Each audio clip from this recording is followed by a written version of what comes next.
What's up, everybody? Zach with these teas, and I'm back again.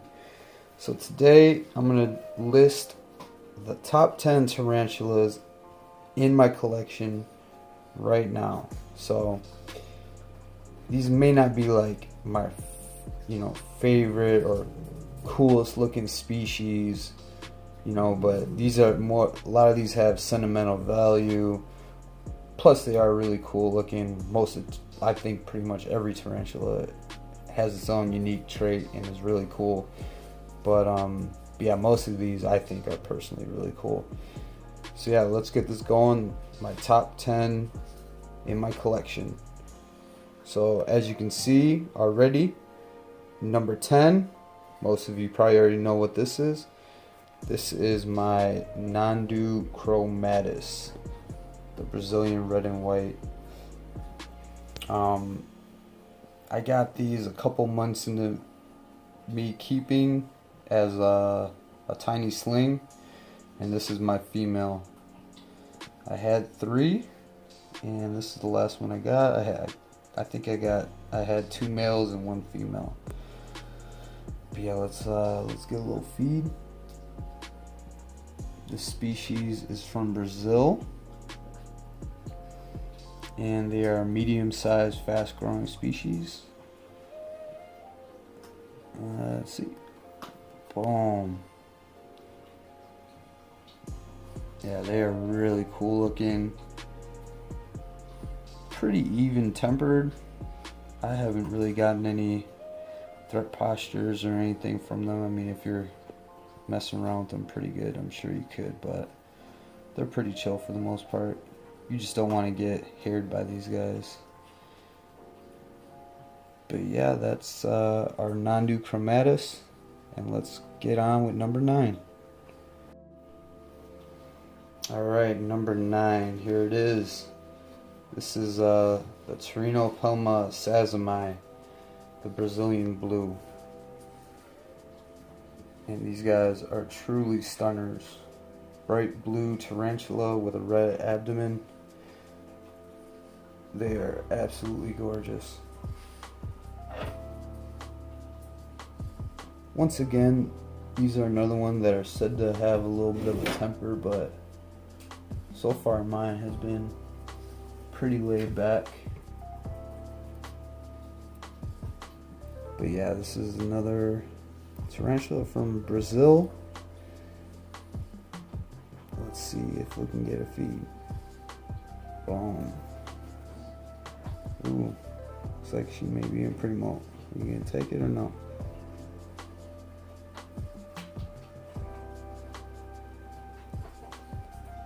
Oh, why did you let it go in there?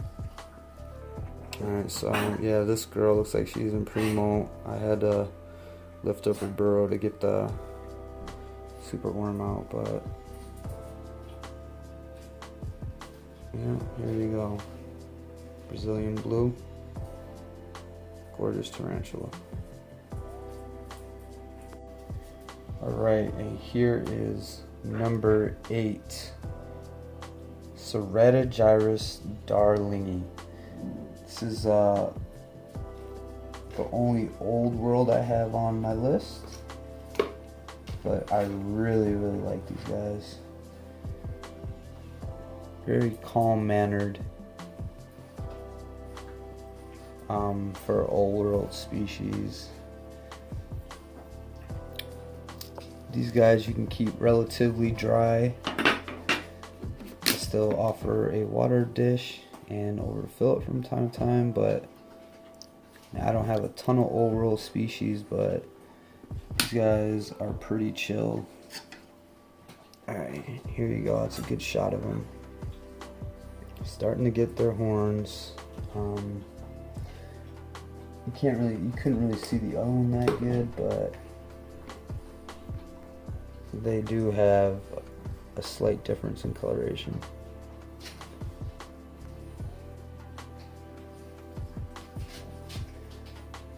Very chill for an old world.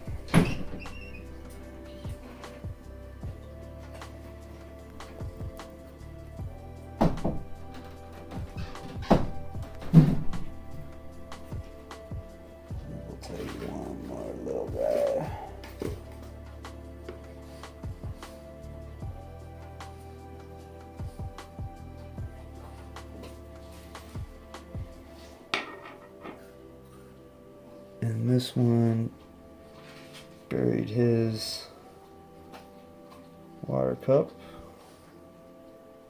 like always. Notorious for that. Just like a lot of the burrowing species. But these guys are out quite a lot. But yeah, there you go. That's Cerreta Gyrus Starling II. These guys are located in South Africa, Zimbabwe, Mozambique. Alright, let's get on to the next one. Alright, number 7 is my Grammostola pulchripes, the Chuckle golden knee. I wasn't a big fan of these when I first got into hobby. I kind of thought everybody had one. They're kind of bland, but to see these guys in person, they're actually really, really awesome looking, and they have a hell of a aggression to their food. Let's see. Boom. And this is only a juvenile right here, but these guys get pretty big. It's about 8 inches, I would say. They're little murder tanks. But yeah, that's the Grammostola pulchripes, the Chuckle golden knee, at number 7 in my list. Alright, here is number 6 on my list, and it is Brachypelma Amelia. This is a super awesome tarantula. Really cool looking. They have the Brachypelma patternization on the legs, and what really makes these guys really cool is the triangle that they have on their the midsection or whatever it is. Having a brain fart. But these guys are really mild-mannered too. Another one in Primo. Shoot. I'll get him later, but yeah. A really, really awesome tarantula. Probably one of the calmest of the brackies, I would say. This one I've handled a few times just because it crawled out of the enclosure. But yeah, I suggest everybody gets themselves a Brachypelma Amelia. Really nice looking tarantula. Alright, number 5. This is my Avicularia metallica. Really, really cool avic. You can kind of tell the difference because their hairs are covered with like a white fuzz all over. You can kind of differentiate them from the regular avic, but these ones also get a bit bigger. Another pretty calm tarantula, but this girl is really neat. This was one of the first tarantulas I got. It was the first arboreal, and she likes to eat, that's for sure. Oh, you missed it. Oh man, she usually gets those, no problem. Oh well. She'll end up finding that, but yeah, this is a really nice looking tarantula. I actually bred her last year and didn't get a sack, but we'll definitely be trying again at some point. But yeah, here's my number 5 tarantula in my collection, the Avicularia metallica. Alright, at number 4, here is my Carob University color.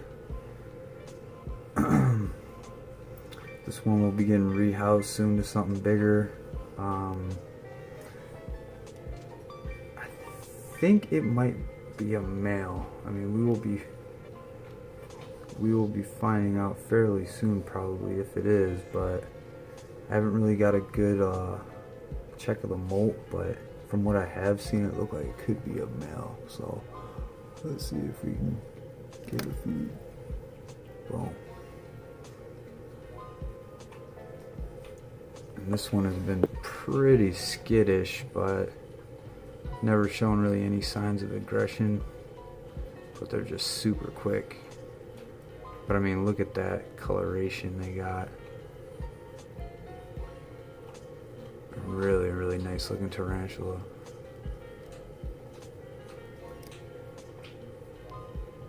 This is another one that I will be breeding soon, or not soon, but eventually. I have a smaller sling too that hopefully, if this is a female, will be male, or vice versa. But yeah, that's your Carob University color. Alright, here is my green bottle blue, and this is the third tarantula on my list. Could easily be number 1, but definitely in the top 5, and probably always will be. Right, let's see if we can drop it in right here.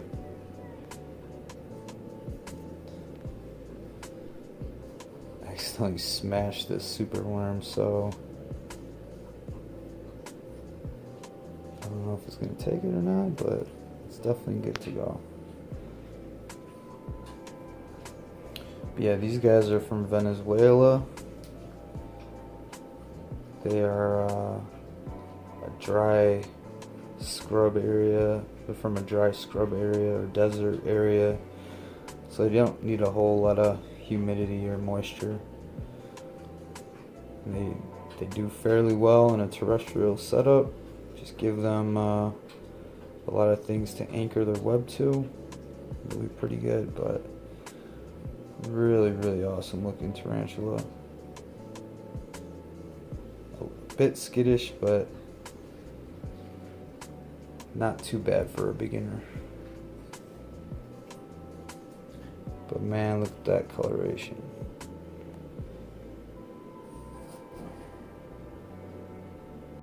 Alright, and then number 2, my Locus Columbia large. Now a lot of people, I don't think, they really appreciate these guys as much as you should. I mean, these guys are freaking cool looking. I mean, they got this pumpkin coloration, and right after a molt, I mean, their legs almost look pink. They're really cool. And mine has been pretty calm. And of course, she's not going to eat today, which is fine. She's pretty plump. Just save that roach for later. But really nice looking tarantula. Dwarf species. They get to be about 4 inches or so. Fast growers. I'm assuming this is a female because I've had her for almost 3 years and it hasn't matured out, so that's what I'm going with. But really, really cool species. These guys are known to be pretty skittish. My girl is not skittish at all. Very, very chill. But she might be the outlier in that. But yeah, this is one of my favorite tarantulas. It's probably one of the 4th or 5th one that I got as a teeny tiny sling. And they're really good eaters out all the time, so can't really ask for one that's much better. But yeah, that's my second favorite tarantula, the Locus Columbia large, or the pumpkin patch tarantula. And at number 1, the little beastie that started it all, my Brachypelma Amelia, the Mexican red knee. This which I think is a male, just molted like 2 days ago, so will not be getting fed. But as you can see, has those vibrant reds in full force right now.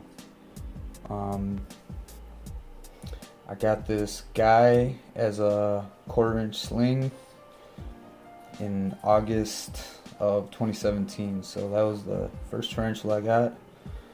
And as you can see right now, it's about pushing 2.5, 3 inches. But I mean, man, these guys are awesome looking. Really cool tarantula, great, like all Brachypelmas, they're great eaters.